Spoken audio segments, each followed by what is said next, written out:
So, greetings, ladies and gentlepeople. Welcome back to my lovely floor, where we are going again over Game 2 of my Legend88 Remastered series. This time, as you can clearly see, Legend88 is white, facing off against a Tai Gem 5 Dan. If you do not know why we are going specifically over Legend88 games, that is completely a-okay. But that also means you may want to look at game number 1, because I went over it. Suffice it to say, Legend88 is professional, playing nice, solid, basic moves against Tai Gem 5 and 7 Dans, and we're going to be going through the entire series, because there is so much to learn from these kind of games. It kind of hurts me that we don't have this very much anymore, because you can just make your account at 5 Dan immediately, and then you're good to go. Or not 5 Dan, 9 Dan immediately if you're a pro, and you're good to go. And you got that nice little P in parentheses by your name. So the game starts off with black in the upper left 4-4 corner. We don't know why. Upper left is strange. Supposed to be playing on the right side of the board. How dare he play on the left? Crazy person, crazy person. White shows him how it's done, taking the upper right 4-4 corner. 3-4-4 black. And nice solid 4-4 points from white. Now, what is he going to do? Is he going to play the Chinese? Because he could. Different side of the board from game 1, but could still do that. That's completely a-okay. Black approaches. Backs off. White goes in for a standard Joseki. But we know that this is not really worth responding to right now. Right? A couple of reasons why that is that we should kind of talk about it. You could play here, and your opponent will, generally speaking, get a base. But you don't really know you want to do that right now. For example, maybe later you want to play here and then just go 3-3 into getting a wall here. Could be, could be. Maybe you want to attach here. Could do that as well. So we don't really know what we want to do here. Plus, technically speaking, if you play here and your opponent decides to play elsewhere, it's not the end of the world if they ignore you, because they could just attach here to make shape and be okay still. So there are a couple of reasons why this 3-3 is not really played immediately as a reflex by white. That said, if you play it, it's completely fine. You're leaving out a couple of different options for you, but it's a nice, solid, basic move. You don't have to worry about it. White decides, all right then, I'm gonna just go and approach, because it's, you know, a little bit small to play the 3-3. Tight low pincer, seen a lot, even nowadays too, to be honest. Offers Joseki, choices to opponent. Here, he could Hane on the under, could Hane over. White finds that black Hane's under. And you may want to brace yourselves for this. We're gonna be talking about a Joseki right now. Modern is to play here. To play this move. You might ask yourself, why is this modern? Everyone plays that, but gosh darn it, it's weird. Why is that the move? And for those of you who don't know, it goes into this, that, here, diagonal, drop down, extend, Joseki over. But how did we arrive at this position? Because isn't it more common? Wouldn't you think it's more common to just go and answer here? Isn't that more reasonable? Question, isn't the reason for not playing the 3-3 as white more that it is considered too slow, populated by alpha? No. We had avoided playing this way before AI came about. Okay, we've been not doing the 3-3 thing for a very long time. It's just one of those, again, well, if you play it, maybe you lose a percentage point or two or whatever, you know? But that's still completely acceptable. So don't worry about that. Don't worry about that at all. If you want to answer there, you go and answer there. But the question now is, why are we not answering this way, which it seems to make more sense? And the reason for that is what you're about to see here. You pull back, and what's your opponent going to do? Well, option 1 is to play here, but there's a fighting variation that stems from your opponent poking at your shape point. This right here can get ugly if you're playing a fighter, right? If you're playing a fighter, this can get messy as heck. So, then we began seeing this one instead. Now we can't really get that same poke going on. But it opens up a different round of annoyances. White caps to come on out. Black extends. White throws in, and then everyone throws up. Because we're going to have the connect. And no one's going to be happy with this result. Gonna Hane. Gonna cut. Oh man. Black takes the simpler variation and plays the Hane. Which means white gets to Atari, which means black gets to Atari.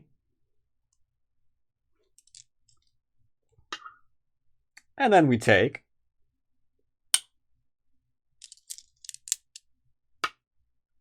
And then we Atari. Is everyone having fun yet? Is everyone having fun yet? We've got a weird clump of stones down here, and just a clump of stones here. Like, that's pretty much all we have, really. No one's really happy with this result. Black's not really thrilled about it. White's not really thrilled about it because they're both over-concentrated. Like, this isn't nice and light, and neither is this. So, when looking at this variation, you can see how we got to the point of, instead, why don't we just not Hane and just jump for the variation I showed previously? It's a lot simpler. And at a basic level, I recommend learning that variation rather than this one, because this is just like, ugh, yuck. But, on the heels of everything is all yuck, white is showing one of the reasons why we don't play here. Because if we had played the 3-3, good chance that our opponent's going to play something like this one, right? And get a base. By virtue of not making this exchange, white has a nice follow-up now. Just keeping the opponent low, because this area is not an interesting area to develop anymore. Right? Like, this is just third line territory. So even if black gets the entirety of it, that's just 2, 4, 6, 8, 10, 12, 14. So, that's not that great, right? Only a few more points than Comey. And if the influence here is given from just taking that, that's game over. Because you're going to get way more in the middle of the board than the points you're making here. But we have to not be dead. So he extends. Like suit. And here's a great example as to why it would have been much better for him to just settle immediately and ditch the variation and not try and build up this area here. for himself. Because he extends again. White remains nice and strong. Strong like mountain. Black extends. White plays here, and I admit that move probably looks weird if you're not paying attention to Black's Aji and Black's shape. Nice solid moves if you're going to play them. That means if your opponent fails to fix their shape, if your opponent fails to like ignore their Aji and just like blissfully keep playing, you know, like large moves elsewhere on the board, wherever they happen to be, that means that you have to go back and be like, okay, you can't just play wherever you want right now. I'm gonna hurt you for that, right? Because if you are adhering to shape, and your opponent isn't, then, and you don't call him on that, then you're admitting shape doesn't matter, right? It's that simple. And you don't want to do that now, do you? Now, to be fair, Black plays here for obvious reasons. If White gets this move in, that's freaking huge. Like, I don't even know how you continue the game as Black without at least one tier going down your face. Maybe more. So, okay, he split them now. White can't use his influence get wrecked.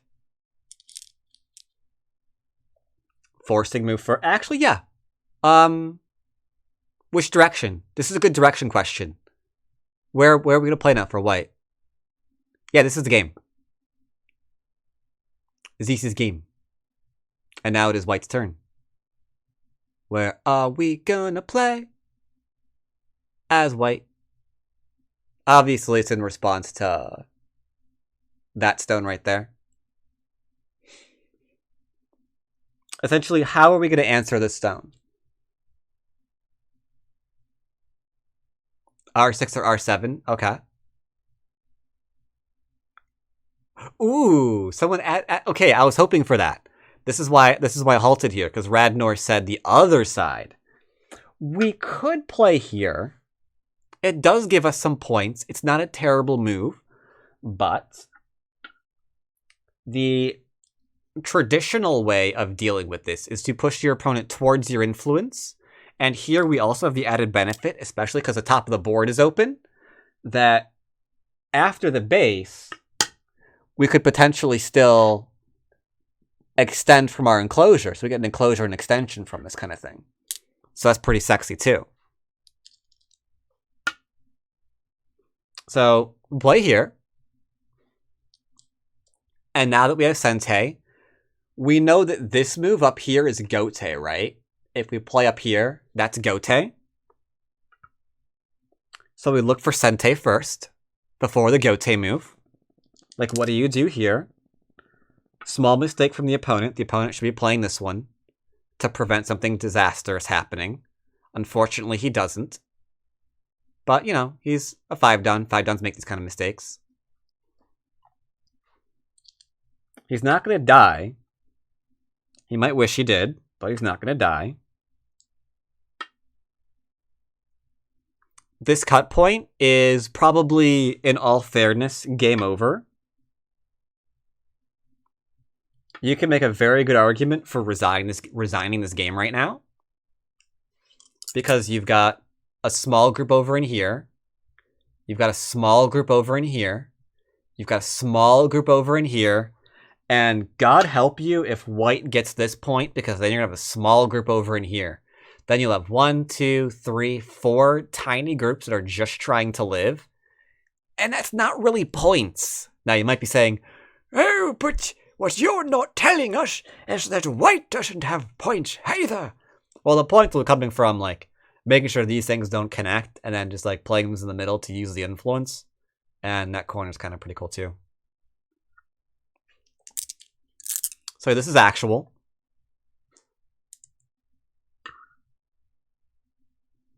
comes up. That looks like it's a ladder break.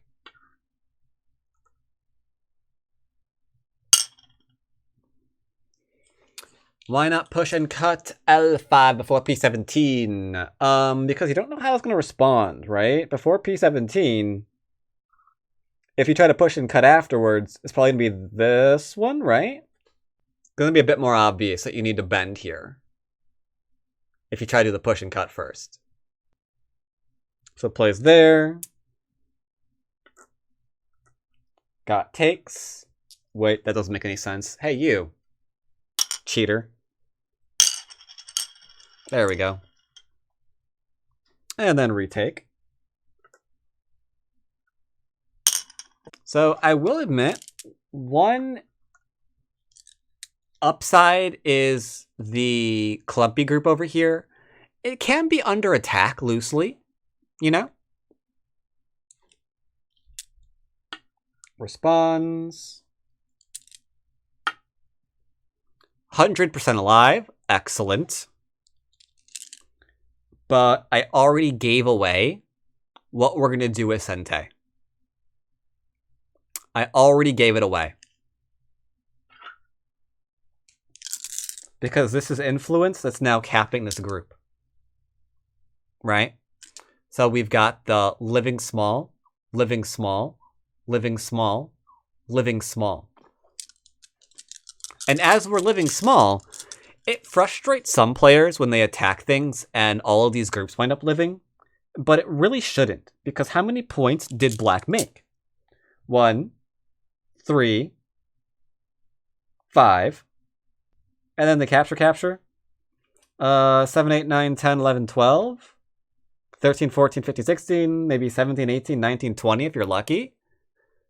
White's got that in one corner. To give you an idea of how bad this is, white has that in a corner.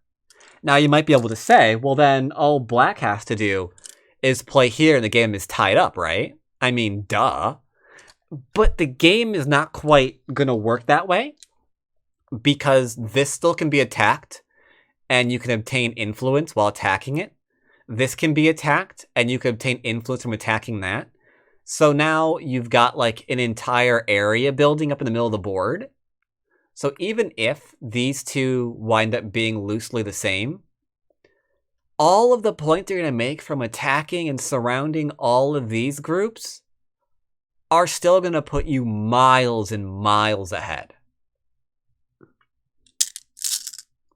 And it's hard to see that on this board, and it's kind of one of those basic principles that you almost have to take on faith until you see it in action in your game a couple of times, and then you kind of see just how that winds up being true, you know?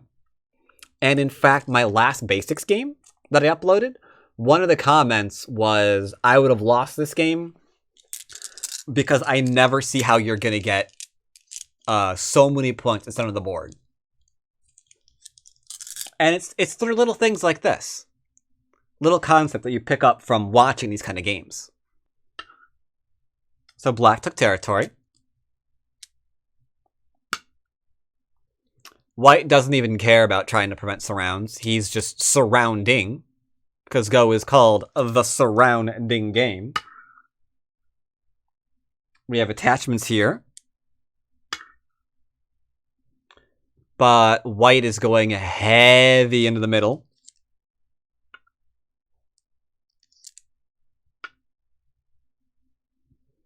Here's wall number 1.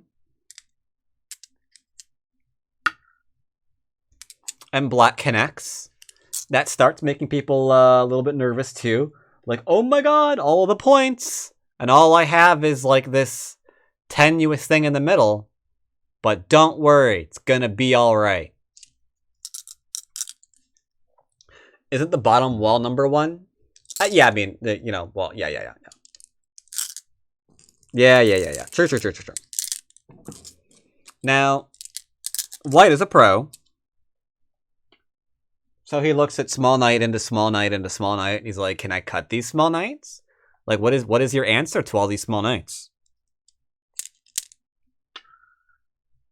Now, black plays here, you might ask yourself why. If we play here... Hold. Yeah, if we play here, there's this one.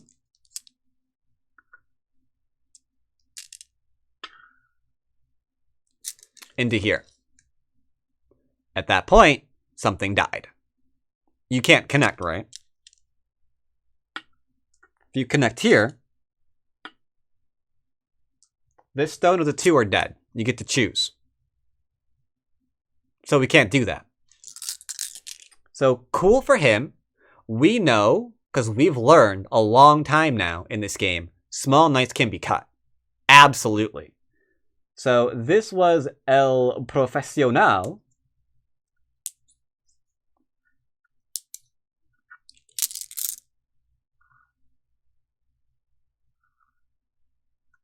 Noticing that the small knights could be cut. And he found the right way to do it. Right? He found the right way to do it.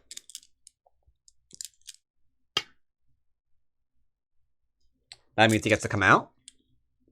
Looks cool. Damaging the corner. And it's not really that complicated. It's just an extension of one of the very first things that we learn in Go. When we're learning about shapes and stuff. That knights they have a weakness. Knights aren't solid connections. They can, in fact, be cut if you're not careful. There's just a lot of times we let our opponent get away with small knights because we're not really sure how to cut them in different circumstances.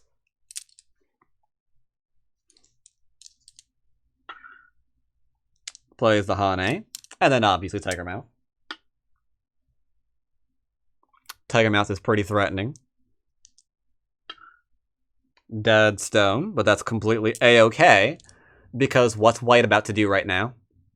Everyone knows. Anyone who fails to get this is demoted to 20Q.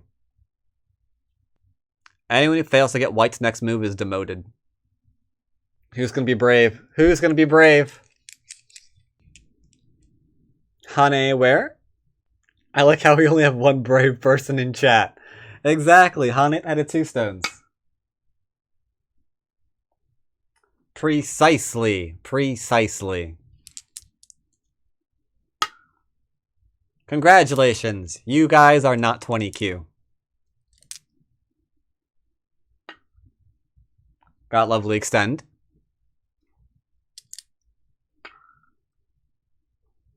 This requires a touch of reading. You are 20Q, not anymore. If you saw Hane had a 2, you must be stronger than 20Q.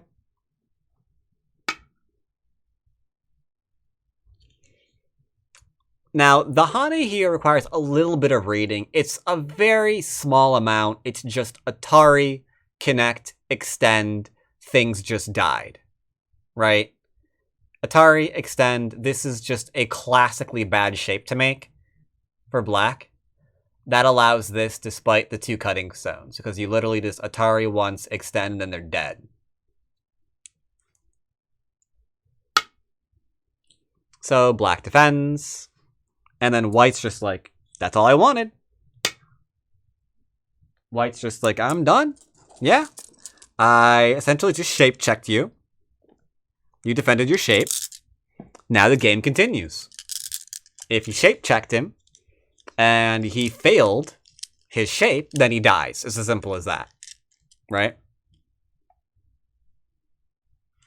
Now we gotta reduce the top of the board.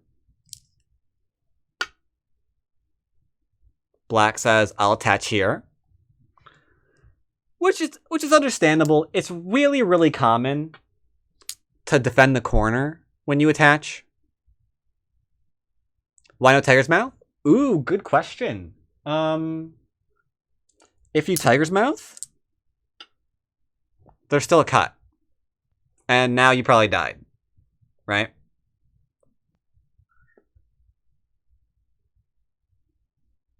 This way is a lot better. What about G5? Oh, this one?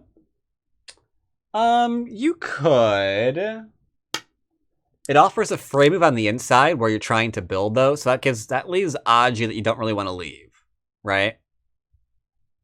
Because you have to connect. You can't be like, I don't know, this or whatever. Otherwise, there's the cut. So yeah, this just gives free Aji for your own reduction. And you do not want to do that. That would be very, very bad. Good question, though. Good question. So Hani on the outside. Extends on in.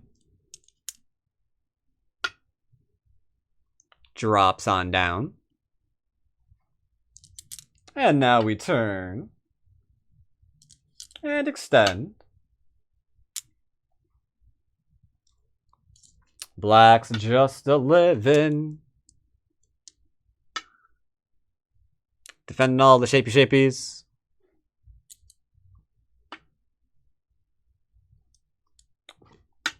Turn, threaten to kill a stone.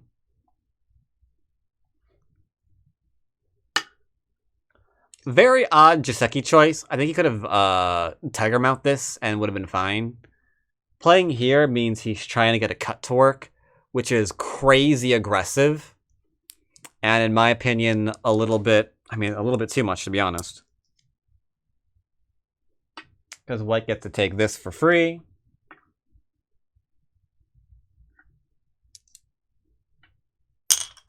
Like so. And then black has to not be dead. So, whoops. But he's alive now. Unfortunately, white's next move again. So where do we play for white? Next big move for white. You got the one on the Hane. That was good. That was good.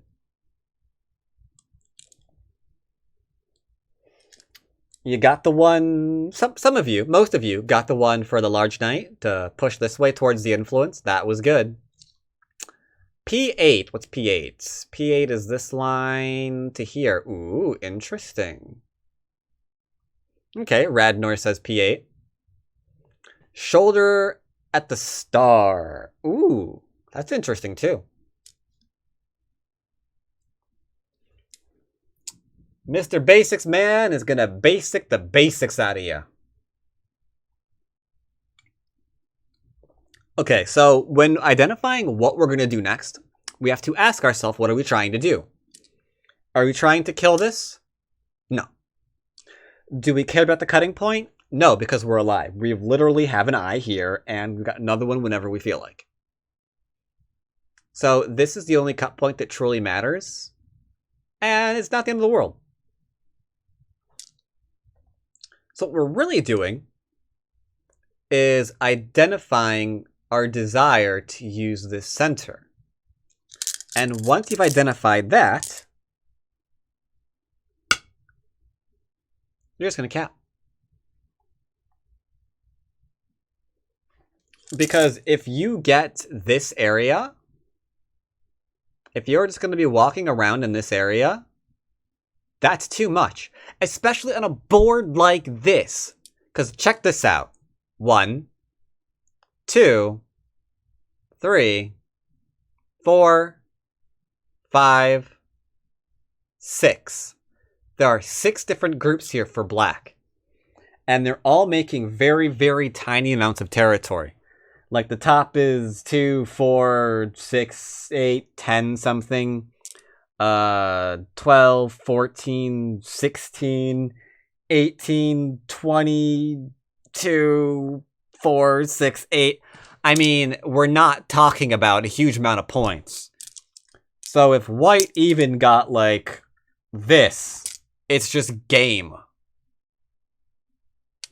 Because this area is bloody enormous. And there's still like stuff down in here. This in it... Oh, shoot. I made a mess. I made a mess. I have to go and edit that out later. So yeah, this also, by the way, is one of the dangers that we see if you're trying to implement the new AI stuff, by the way. And you're in trouble. Like, you don't know how to reduce effectively. because you wind up in a similar position to what we're seeing here. Like, you steal the corners, because, make no mistake, corner, corner, corner, corner. So this board position is not outside the realm of what we're seeing in modern Go, right? Despite it being a few years old.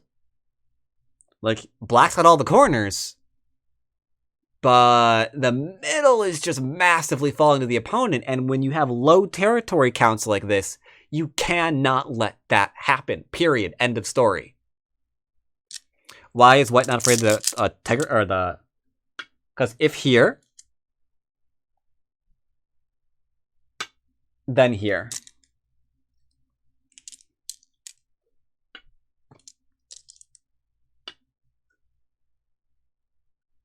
There's nowhere to really go, right?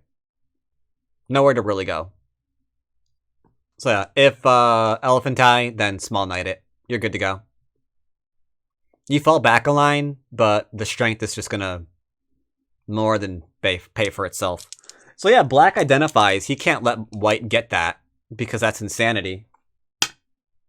So he throws down. That's group number 7. Now that group 7's on the board, we know he's dead. That's proverb, right? He's dead.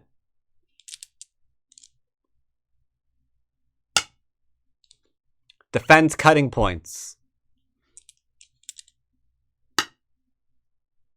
Goes to live.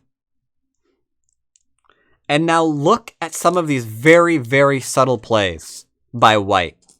Like, a lot of people would be panicking their butt off right now. Like, oh my god. Oh my god. If he lives again, dude. If he lives again, I'm fracked. I'm just gonna die. I won't have points. I need to kill something. Quick. Counter attack. Something.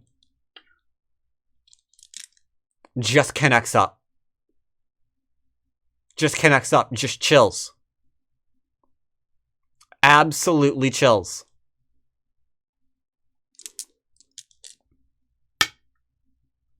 Black gets yet another move.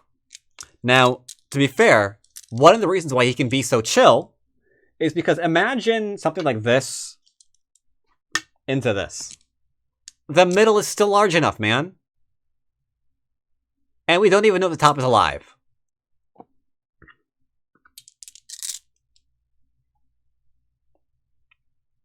So, white surrounds. This is now a life and death problem. Black says, can I live? White's like, yeah. Okay. Draws back. Rex eye shape. The cut here is contained. Because you can go bonk, bonk, bonk. Cut's not the end of the world. The cut, contrary to popular belief, is not the end of the world, no. Drops down. Trying to kill the 1 stone. So black's like, okay. Or white's like, okay. I'm just gonna come on out like so. We have the honey. Which gets cut.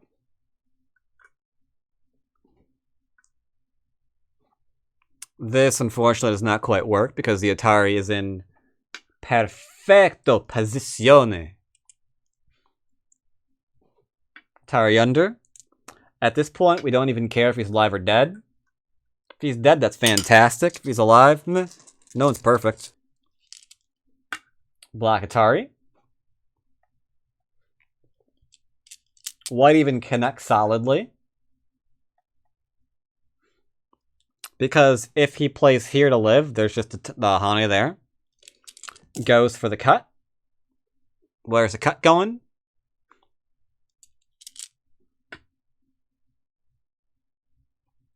Cut's pretty obvious, right? Where's it going? Not really going anywhere. You might... Actually, I need to show this. It's not actually shown in games. Let's show this now. In the game, this Atari is played, but some of you might be wondering why not play here, right? Because it looks a little weird, doesn't it?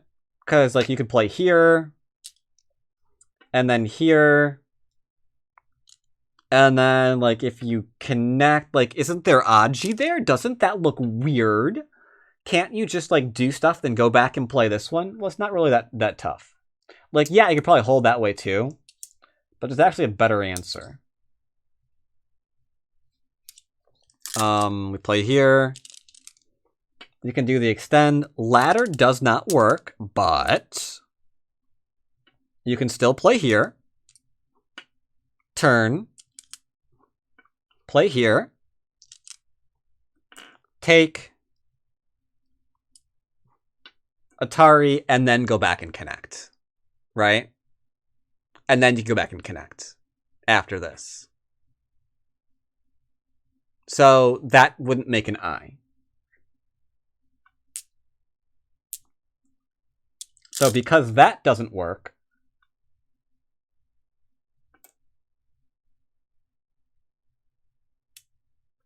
think that's the board? Yes, it is.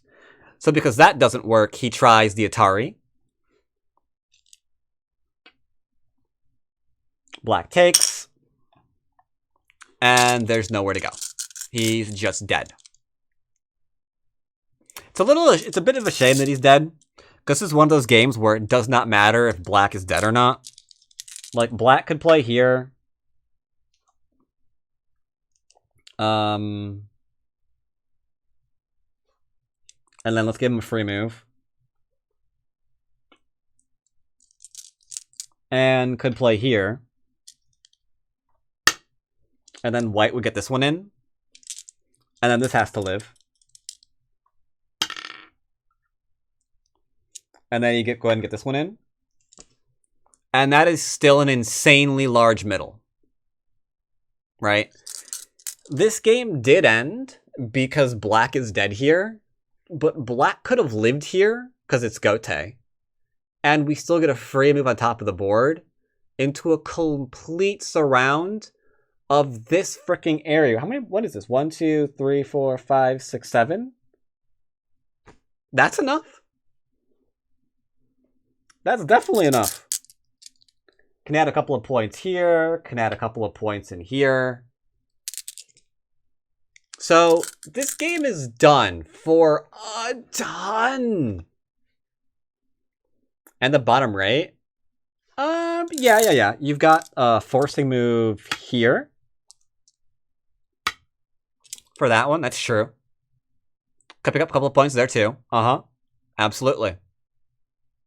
So this is just absolutely seeing like the large points, being consistent, playing nice solid moves, connect up weak groups, things like that. Because as all of your stones come together, it's just glorious. Like there's just that feeling of your opponent can't do anything against you. Because he was worried about taking all the corners, and he couldn't handle the middle growing. He just couldn't do it. And this game, in particular, is so good to see nowadays, because what is everybody and their mother doing right now? Taking those stupid corners and making tiny groups. So I think this game is relevant now more than ever. So yeah, this was game 2 from Legend88 against a happy little Tai Gem 5 Don. Hope you guys enjoyed this one too.